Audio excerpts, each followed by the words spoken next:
ही बातमी बघा मित्रमैत्रिणींनो, सोनम वांगचुक यांचा 2 दिवसामध्ये मृत्यू ओढावू शकतो. यांचं 16 दिवसामध्ये 8.5 किलो वजन कमी झालं आहे आणि यांचे अनेक ऑर्गन्स हे डॅमेज होण्याच्या वाटेवर आहेत. शुगर लेवल अत्यंत कमी झालेली आहे आणि सगळे पॅरामीटर्स, बॉडीचे पॅरामीटर्स जे नॉर्मल असायला पाहिजे ते ॲबनॉर्मल झालेले आहे. कारण सोनम वांगचुक यांनी तुमच्या आमच्यासाठी गेल्या 18 दिवसापासून अन्नाचा कणही आपल्या पोटामध्ये टाकलेला नाही आहे. त्यांची मागणी काय स्वतःसाठी आहे का? त्यांची मागणी स्वतःच्या कुटुंबासाठी आहे का? स्वतःच्या लेकरासाठी आहे का? नाही. त्यांची मागणी तुमच्या आमच्या लेकरांसाठी आहे. त्यांची मागणी ह्या देशातले आज नीटचे जे विद्यार्थी आहेत त्यांच्या न्यायासाठी आहे.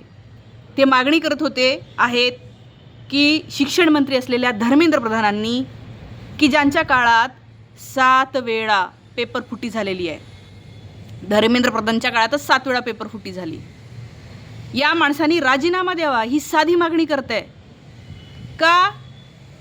कारण तो माणूस ते काम करण्याच्या लायक नाही आहे. त्या माणसाला पगार घेण्याचा अधिकार नाही आहे. त्या माणसाला त्या पदावर राहण्याचा अधिकार नाही आहे. ज्याला जे काम येतं तिथं त्यांनी थांबावं ना, जर येत नसेल तर निघून जावं. पण सोनम वांगचुक याच मागणीसाठी उपोषण करत आहे. आज आपल्यापैकी प्रत्येकाने सोनम वांगचुक यांच्यासोबत उभं राहण्याची गरज आहे. खूप वाईट वाटतंय. देशाचा इतका चांगला, इतका जीनियस माणूस, 3 इडियट्स नावाचा इतका सुंदर सिनेमा आपण सगळ्यांनी पाहिला. त्यातला आमिर खानचं रँचोचं पात्र आपल्या सगळ्यांना आवडलं. तो जो सायंटिस्ट असतो, लडाखमध्ये जाऊन मुलांच्या शिक्षणासाठी काम करतो, तो काम करणारा माणूस रिअल लाईफमधला हा आहे सोनम वांगचुक. इतका मोठा सायंटिस्ट, जगभरामध्ये त्यांचा गौरव होतो. वेगवेगळ्या देशातले लोक म्हणतात तुम्ही आमच्या देशात या, आम्ही तुम्हाला सगळं देतो, तुम्हाला काडीचाही त्रास होणार नाही. बाकीच्या देशामध्ये त्यांचा गौरव होतं आहे, इकडे तिकडे नेलं जातं आहे, त्यांना हवं ते देण्याच्या याच्यामध्ये लोक आहेत. पण त्यांनी निवडला भारत, की नाही मी ज्या देशात जन्मलो तिथंच मी काम करेन.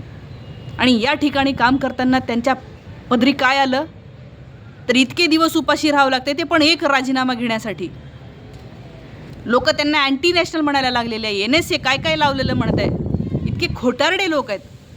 त्यांच्यावर 6 महिने जेलमध्ये राहिला आहे तो माणूस.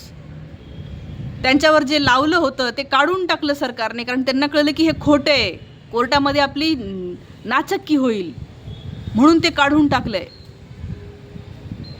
आणि आज सोनम वांगचुक यांच्यासोबत आपण उभं राहिलं पाहिजे. त्या 3 इडियट्समधला तो चतुर नावाचा जो आहे तो सुद्धा त्यांच्या सपोर्टमध्ये आला. अनेक लोक सपोर्टमध्ये येत आहेत. समाजवादी पार्टीचे अखिलेश यादव यांनी सपोर्ट जाहीर केलेला आहे. उद्धव ठाकरे यांनी काल प्रेस कॉन्फरन्स घेऊन आपण पाठिंबा देतो असं सांगितलेलं आहे आणि त्यांनी उपोषण करू नये हेही सांगितलं आहे. राहुल गांधी यांनी खरं तर तिथे अजून यायला पाहिजे होतं. मी तर म्हणेन राहुल गांधींनी यायलाच पाहिजे तिथे. ते येत नसतील तर काय त्यांचा दोष आहे असं नाही म्हणता येत. त्यांनी काँग्रेसचे लोक पाठवले होते. महाराष्ट्रामध्ये जेव्हा CJPचं आंदोलन झालं तेव्हासुद्धा काँग्रेसचे स्टुडंट विंगचे लोक या आंदोलनात सहभागी झाले होते. काँग्रेसच्या अलका लांबा यांनी कालच ट्विट केलं आणि त्यांच्याविषयी संवेदना व्यक्त केली. आपचे केजरीवाल बोलत आहेत. आपच्या त्या आतिशी ज्या CM होत्या आधी त्या जाऊन आलेल्या आहे. अनेक पक्ष, वेगवेगळे पक्ष त्यांना सपोर्ट करत आहेत. तृणमूल काँग्रेस आधीपासून सपोर्ट करत आहे. या सगळ्यांनी सपोर्ट केलाच पाहिजे, पण सरकारला सुद्धा प्रश्न विचारला पाहिजे आणि सांगितलं पाहिजे की बस करा. ह्या माणसाकडे बघून खरंच असं आता कळलं की उपोषण हा आजचा मार्ग राहिलेला नाही आहे. आणि अशा माणसाला जर काही झालं तर लडाखचं किती मोठं नुकसान होईल. लडाखला एकमेव आशा आहे सोनम वांगचुक यांच्याकडून. आज पूर्ण लडाखची इतकी सुंदर जमीन ही उद्योगपतींच्या घशात चाललेली आहे. तिथले ट्रायबल्स कितीतरी दिवसापासून आंदोलन करत होते सोनम वांगचुक यांच्या नेतृत्वाखाली. आज त्यांना काय झालं तर सायंटिस्ट आहे तो माणूस, सायंटिस्ट. आईस्तूप बनवला त्या ठिकाणी पाण्याची टंचाई थांबवण्यासाठी.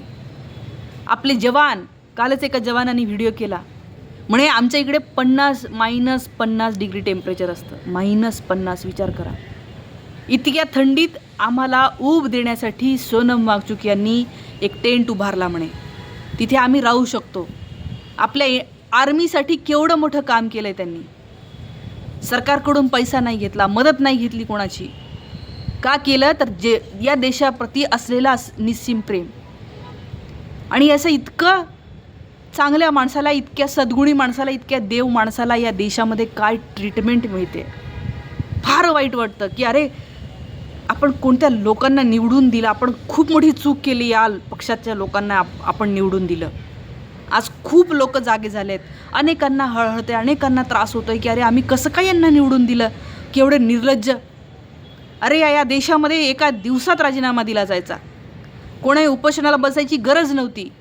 26/11चा हमला झाला ना, मुख्यमंत्र्यांनी राजीनामा दिला, राज्याच्या गृहमंत्र्यांनी राजीनामा दिला, देशाच्या गृहमंत्र्यांनी राजीनामा दिला.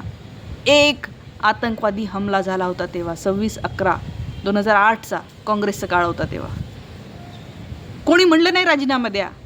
जबाबदारी घेतली की नाही आमच्या काळात असं होतं, असं झालं म्हणून.